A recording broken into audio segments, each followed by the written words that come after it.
RSS বিজিবির কারণে এই দেশে নাকি সমস্যা হচ্ছে। বাংলাদেশে কি আরএসএস বিজিবি আছে? বাংলাদেশে হিন্দুদের উপর আক্রমণ হচ্ছে কেন? আচ্ছা, বাংলাদেশে ধরুন হিন্দুদের কোনো অপরাধ হয়েছে, তার জন্য হিন্দুদেরকে তারা খুন করছে। বাংলাদেশে হিন্দুদের মন্দির কি দোষ করেছে, অপরাধ করেছে? মন্দিরকে ধ্বংস করার এই যে বিচারধারা, এটা তারা কোত্থেকে পেয়েছে? মন্দিরকে ধ্বংস করে তারা এত খুশি হচ্ছে কেন? বর্তমানে রমজান পাক মাস চলছে, আমরা দেখছি বাংলাদেশে প্রত্যেকদিন ইফতার করার আগে কট্টরপন্থী জিহাদিরা কোনো না কোনো হিন্দু মেয়েকে তুলে নিয়ে দর্শন করে তার রক্তের রাঙানো হাত দিয়ে তারপর তারা ইফতার করছে।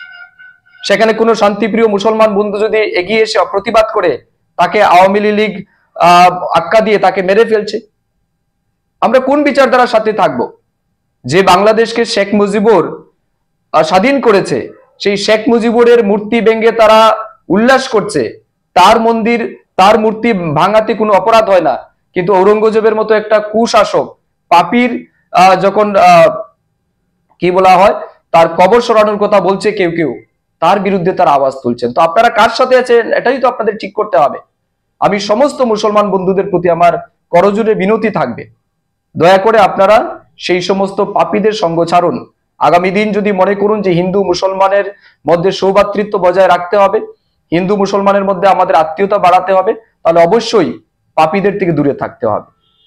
আমি একটা লাস্ট কথা বলছি, দেখুন আমরা যে বিচারধারা বিশ্বাস করি, সব জাতিতে সব ধর্মে কিছু না কিছু খারাপ মানুষ থাকে, ভালো মানুষ থাকে। আপনারা কখনো দেখেছেন প্রত্যেক বিজয়া দশমীতে রাবণের পুতলা জ্বালানো হয়, রাবণকে ধ্বংস করা হয় অগ্নি দিয়ে, ঠিক কিনা না?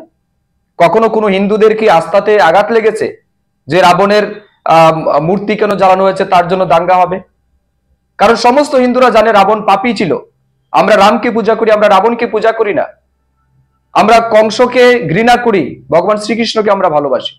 আমরা দেবী দুর্গাকে পূজা করি, কিন্তু অপরদিকে মহিষাসুরকে ঘৃণা করি। আমরা কখনো কোনো অসুরকে, কোনো অন্যায়কারীকে আমরা ভালোবাসি না। আমাদের সমাজ, আমাদের ধর্ম কখনো তার সাথে থাকে না। কিন্তু আমরা দেখছি কেউ আজ ইসলামিক আতঙ্কবাদী আফজল গুরুকেও তাদের হিরো মনে করে, বুরহান বাণীকে তাদের হিরো মনে করে। তো এগুলি তো সমাজের জন্য বিপজ্জনক হয়ে দাঁড়াচ্ছে। এগুলি শান্তিপ্রিয় মানুষকে বুঝতে হবে। শিক্ষিত মুসলমান ভাইদের এগিয়ে এসে তার প্রতিবাদ করতে হবে। ঔরঙ্গজেব কি করে আমাদের দেশে হিরো হতে পারে, যার ইতিহাস একটা কুর শাসক, 40 লাখেরও বেশি মানুষকে যে হত্যা করেছে তার একই সময়ে। ঠিক আছে, হিন্দুদের মেরেছে, কিছু মানুষ হয়তো খুশি হয়েছেন যে তার আপন ভাইকে মেরেছে, যে তার পিতাকে নির্মম ভাবে হত্যা করেছে, সে কি করে আপনাদের আদর্শ হতে পারে? তাকে যদি আদর্শ আপনারা মানেন, তার মানে কি আগামী দিন আপনার সাথে যদি আপনার ছেলে এমন ঘটনা করে, তাহলে তো আপনার দুঃখ পাওয়ার কিছু থাকবে না। তা আমি পুনর্বার বলবো, এই রাজ্যের সমস্ত মানুষকে বলবো, সত্যকে সত্য বলে স্বীকার করুন, মিথ্যাকে মিথ্যা বলে স্বীকার করুন, ন্যায়কে ন্যায় বলুন, অন্যায়কে অন্যায় বলুন। আমি জানি এই বলতে গেলে অনেকেরই অসুবিধা হয়, অনেকেই সেটা স্বীকার করতে চায় না। আমি বলে যাব, এতে পরিণতি কি হবে আমি জানি না, তবে সত্যকে সত্য বলতে গিয়ে যদি আমার কোনো রকমের শাস্তি পেতে হয়, মাথা পেতে মেনে নেব। আমার যদি কোথাও ক্ষতি হয়, এতে আমার কিছু যায় আসে না।